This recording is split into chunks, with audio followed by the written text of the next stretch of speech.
નમસ્કાર સીવી 24 ન્યૂઝ સાથે હું રેશમા આપનું સ્વાગત કરું છું। 18મી લોકસભાના સંસદ સત્રનો ચોથો દિવસ છે। રાષ્ટ્રપતિ મુર્મુ સંસદ સદનમાં સંબોધન કર્યું હતું। રાષ્ટ્રપતિ દર વર્ષે સંસદના પ્રથમ સત્રમાં બંને ગૃહોની સંયુક્ત બેઠકને પણ સંબોધિત કરે છે। રાષ્ટ્રપતિના સંબોધન દ્વારા સરકાર તેના કાર્યક્રમો અને નીતિઓની રૂપરેખા આપે છે। બંધારણના અનુચ્છેદ 87 મુજબ રાષ્ટ્રપતિએ દરેક લોકસભા ચૂંટણી પછી સત્રની શરૂઆતમાં સંસદના સંયુક્ત સત્રને સંબોધિત કરવું જરૂરી છે। રાષ્ટ્રપતિ દ્રૌપદી મુર્મુએ સંસદના બંને ગૃહોને સંબોધન કરતા જણાવ્યું હતું કે ઓમ બિરલાને લોકસભાના અધ્યક્ષ પદ માટે શુભકામના પાઠવું છું। આ ચૂંટણી વિશ્વની સૌથી મોટી ચૂંટણી હતી। તેમણે સાથે એમ પણ જણાવ્યું હતું કે જમ્મુ કાશ્મીરમાં મતદાનનો નવો રેકોર્ડ બન્યો છે। કાશ્મીરમાં પણ ચૂંટણીની સુંદર તસવીરો સામે આવી છે। કાશ્મીર ઘાટીએ દેશ અને દુનિયાને દેખાડી દીધું। સાથે જ તેમણે સદનમાં નવા સાંસદોનું સ્વાગત કર્યું હતું। રાષ્ટ્રપતિ દ્રૌપદી મુર્મુએ આજે લોકસભા અને રાજ્યસભાની સંયુક્ત બેઠકને સંબોધન કરતા આગામી 5 વર્ષ માટે નવી સરકારના રોડમેપની રૂપરેખા રજૂ કરી છે। રાષ્ટ્રપતિએ કહ્યું કે હું ઓમ બિરલાને પણ અભિનંદન આપું છું। તેમની પાસે ખૂબ વ્યાપક અનુભવો છે। તેઓ લોકતાંત્રિક પરંપરાઓને નવી ઊંચાઈ આપશે। રાષ્ટ્રપતિ દ્રૌપદી મુર્મુ કેન્દ્ર સરકારના 5 વર્ષના રોડમેપની રૂપરેખા રજૂ કરી રહ્યા છે। રાષ્ટ્રપતિએ કહ્યું, મારી સરકાર નોર્થ ઇસ્ટમાં કાયમી શાંતિ માટે કામ કરી રહી છે। આટલું બોલતાની સાથે જ વિપક્ષે હોબાળો શરૂ કર્યો હતો। વિપક્ષના હોબાળા વચ્ચે રાષ્ટ્રપતિએ પોતાનું સંબોધન ચાલુ રાખ્યું હતું। વિપક્ષ નીટ યુજીમાં કથિત ગેરરીતિઓ, યુજીસી નીટ રદ કરવા, જમ્મુ અને કાશ્મીરમાં આતંકવાદી હુમલાઓ, દેશમાં ટ્રેન અકસ્માતો અને આવશ્યક ચીજવસ્તુઓની વધતી કિંમતો જેવા અનેક મુદ્દાઓ પર સરકારને ઘેરવા માટે તૈયાર છે। રાષ્ટ્રપતિ દ્રૌપદી મુર્મુ આજે લોકસભા અને રાજ્યસભાની સંયુક્ત બેઠકને સંબોધિત કરવાના છે। તેમના સંબોધનના અડધા કલાક બાદ લોકસભાની કાર્યવાહી શરૂ થશે। એ સિવાય રાજ્યસભાનું 264મું સત્ર પણ આજથી શરૂ થઈ રહ્યું છે। એ દરમિયાન રાષ્ટ્રપતિ મુર્મુના સંબોધન ઉપર બંને ગૃહોમાં ચર્ચા થશે। मेरी सरकार का मत है कि दुनिया भर में निवेशकों को आकर्षित करने के लिए राज्यों में स्वस्थ स्पर्धा हो। यही कॉम्पिटिटिव कोऑपरेटिव फेडरलिज्म की सच्ची स्पिरिट है। राज्यों के विकास से देश का विकास, इसी भावना के साथ हम आगे बढ़ते रहेंगे। माननीय सदस्यगण, रिफॉर्म, परफॉर्म और ट्रांसफॉर्म के संकल्प ने आज भारत को दुनिया की सबसे तेजी से बढ़ने वाली अर्थव्यवस्था बना दिया है। 10 साल में भारत 11वें नंबर की अर्थव्यवस्था से ऊपर उठकर 5वें नंबर पर पहुंचा है। साल 2021 से लेकर साल 2024 के बीच भारत में औसतन 8% की रफ्तार से विकास किया है। और ये ग्रोथ सामान्य समय में नहीं हुई है।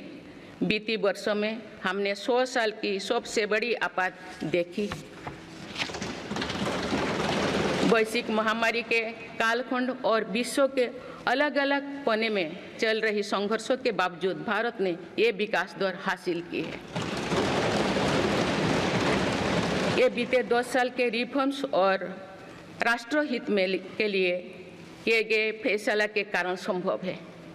आज भारत अकेले ही दुनिया की ग्रोथ में 15% का योगदान दे रही है। अब मेरी सरकार भारत को विश्व की तीसरे नंबर की इकोनॉमी बनाने में जुटी हुई है। सरकार सर्विस सेक्टर को भी मजबूत करने में जुटे हैं। आज आईटी से लेकर टूरिज्म तक, हेल्थ से लेकर वेलनेस तक हर सेक्टर में भारत लीडर बन रहा है। और इससे बड़ी संख्या में रोजगार और स्वरोजगार के नए मौके बन रहे हैं। माननीय सदस्यगण, पिछले 10 वर्षों में मेरी सरकार द्वारा ग्रामीण अर्थव्यवस्था के हर पहलू पर बहुत जोर दिया गया है। गांव में कृषि आधारित उद्योगों, डेयरी और फिशरीज आधारित उद्योगों का विस्तार किया जा रहा है। इसमें भी सहकारिता को प्राथमिकता दी गई है। सरकार किसानों उत्पाद संघ, एफपीओ और फैक्स जैसे सरकारी संगठनों का एक बड़ा नेटवर्क बना रही है। आजकल ऑर्गेनिक उत्पादों को लेकर दुनिया में डिमांड तेजी से बढ़ रही है। भारत के किसानों के पास इस डिमांड को पूरा करने के पूरा भरपूर क्षमता है। इसलिए सरकार प्राकृतिक खेती और इससे जुड़ी उत्पादों की सप्लाई चेन को सशक्त कर रही है। ऐसे प्रयासों से किसानों का खेती पर होने वाला खर्च भी कम होगा और उनकी आय भी और बढ़ेगी। माननीय सदस्यगण, आज का भारत दुनिया की चुनौतियां बढ़ाने के लिए नहीं बल्कि दुनिया को समाधान देने के लिए माना जाता है। विश्व बंधु के तौर पर भारत ने अनेक वैश्विक समस्याओं के समाधान को लेकर पहल की है। जलवायु परिवर्तन से लेकर खाद्य सुरक्षा तक, पोषण से लेकर सस्टेनेबल एग्रीकल्चर तक हम अनेक समाधान दे रही है। हमारे मोटे अनाज श्री अन्न की पहुंच सुपर फूड के तौर पर दुनिया के कोने कोने में हो, इसके लिए भी अभियान चल रहा है। भारत की पहल पर पूरी दुनिया ने वर्ष 2023 में इंटरनेशनल मिलेट्स ईयर मनाया है। आपने देखा है हाल ही में पूरी दुनिया ने अंतर्राष्ट्रीय योग दिवस भी मनाया है। भारत की इस महान परंपरा की प्रतिष्ठा विश्व में लगातार बढ़ रही है। योग और आयुष को बढ़ावा देकर भारत एक स्वस्थ विश्व के निर्माण में मदद कर रही है। सरकार का ये भी प्रयास है कि महिलाएं अधिक से अधिक बचत कर सके। बैंक खातों में जमा राशि पर बेटियों को ज़्यादा ब्याज देने वाला सुकन्या समृद्धि योजना की लोकप्रियता से हम परिचित हैं। मुफ्त राशन और सस्ते गैस सिलेंडर की योजना से महिलाओं को बहुत लाभ हो रहा है। अब मेरी सरकार बिजली का बिल जीरो करने और बिजली बेचकर कमाई करने की योजना भी लाई है। पीएम सूर्यघर मुफ्त बिजली योजना के तहत घर की छत पर सोलर पैनल लगाए जा रहे हैं। इसके लिए मेरी सरकार प्रति परिवार 78,000 रुपया तक की मदद कर रही है।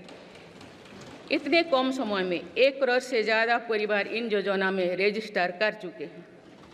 जिन घरों में सोलर पैनल लग चुके हैं, अब वहां बिजली का बिल जीरो हो गया है। माननीय सदस्यगण, विकसित भारत का निर्माण तभी संभव है जब देश के गरीब, युवा, नारी शक्ति और किसान सशक्त होंगे। इसलिए मेरी सरकार की योजनाओं में सर्वोच्च प्राथमिकता इन्हीं 4 स्तंभों को दी जा रही है। हमारी कोशिश इन तो हर सरकारी योजना का लाभ पहुंचाने की है और यही सैचुरेशन को की अप्रोच भी है। जो भारत इस इच्छा शक्ति के साथ काम कर रही है कि सरकारी योजना से एक भी व्यक्ति छूटे नहीं, तो इसका लाभ सभी को होता है। सरकार की योजनाओं एवं सैचुरेशन अप्रोच के कारण ही 10 वर्षों में 25 करोड़ भारतीय गरीबी से बाहर निकले हैं। इसमें अनुसूचित जाति, अनुसूचित जनजाति, पिछले वर्ग, हर समाज, हर क्षेत्र के परिवार है। 10 वर्षों में लास्ट माइल डिलीवरी पर फोकस ने इन वर्गों का जीवन बदल दिया है। विशेषकर आदिवासी समाज में ये बदलाव और भी स्पष्ट नजर आ रहा है। 24,000 करोड़ रुपया से अधिक की पीएम जनमन जैसी योजना आज अति पिछड़े जनजातीय समूह के उत्थान का माध्यम बन रही है। सरकार पीएम सूरज पटल के माध्यम से वंचित वर्गों तक आजीविका के अवसरों को पहुंचाने के लिए सुलभ ऋण भी उपलब्ध करा रही है। मेरी सरकार दिव्यांग भाइयों और बहनों के लिए किफायती और स्वदेशी सहायक उपकरण विकसित कर रही है। देश भर में प्रधानमंत्री दिव्याशा केंद्रों का भी विस्तार किया जा रहा है। वंचितों की सेवा का ये संकल्प ही सच्चा सामाजिक न्याय है। माननीय सदस्यगण, देश की श्रम शक्ति के सम्मान के लिए श्रमिक बंधुओं का कल्याण और सशक्तिकरण मेरी सरकार की प्राथमिकता है। मेरी सरकार श्रमिकों के लिए सामाजिक सुरक्षा योजनाओं को एकीकृत कर रही है। डिजिटल इंडिया तथा डाकघरों के नेटवर्क का उपयोग करके दुर्घटना और जीवन बीमा के कवरेज को बढ़ाने का काम हो रहा है। पीएम स्वनिधि का विस्तार किया जाएगा और ग्रामीणों और सेमी अर्बन क्षेत्रों के रेहड़ी पटरी वाले भाइयों बहनों को भी इसके दायरे में लाया जाएगा।